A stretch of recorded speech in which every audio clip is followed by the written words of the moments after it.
жүрөгүң кара болуп кетсе эмне кылып тазарабыз дейт. Жүрөктү тазартуу кыйын экен. Муну айтып коюш жеңил да, дигинтип, бирок Имам Гозали айтат, атайын жүрөктү Мукашафатул Кулуб, жүрөктөрдү жандандыруу, жүрөктөрдү тирилтүү китептеринде айтат, көп убакыт керек болот дейт. Бул дегени эң биринчи кезекте эртели кеч зикир кылыш керек. Кандай зикир? Мына мен өз Шейх Юсри жеке мындай уруксат берген зикир ушул Ал-Вирдул Асаси дейт, негизги дуа деп коет. Мына азыр угуп алыңыз. Ал киши мага жеке өз ижаза берген да, ушул 3 дуа боюнча. Эртең менен багымдаттан кийин жумуштуу болуп калсаңыз айтор кечке жеткирбей 100 рет биринчи. Эмне кыласыз? Астагфируllahны 100 рет айтасыз.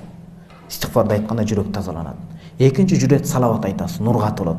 Жүрөк тазаланып нурга толгондо үчүнчүсү 100 рет ла илаха иллаллах Мухаммад расулуллах деп даражаңыз көтөрүлөт. 100 рет эртелегече астагфируллах, тартип ушундай. Саллаллаху алейхи вассалам салават айтуу кайсы формасы болбосун. Анан ла илаха иллаллах. Мунун тартиби ушул боюнча Вирдул Асаси дейт, эртең менен кечинде калтырбаңыз. Бул биринчи жүрөк тазартуунун жолу дуа менен болот. Экинчи кет сактабаш керек. Жаман көрүп атса да ошону жеңип үйрөнүш керек. Психолог илиминде айтат, баракты алыш керек да, жаман көргөн акыңызга кирген адамдар жазып чыгыш керек экен. Бул метод эми. Жардам тийип калса ажып эмес. Милдет эмес го, бирок жакшы экен. Жазып мени балан түшүнткөн, мени мунткен күйөөңүздү да жазып кое берсеңиз болот эми, бирок көрсөтпөшүңүз керек.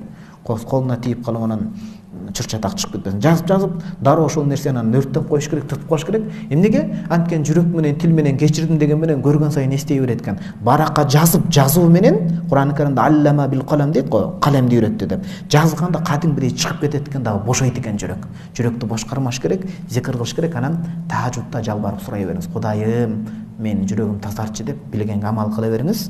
Анан тасаввуф, адеп, ахлак илими буюрса окутулна, чоң устаздар сабак баштап атыптыр. Акырын ушул тартиби чыгат. Азырынча эми колдон келгениңиз ушулар иншалла.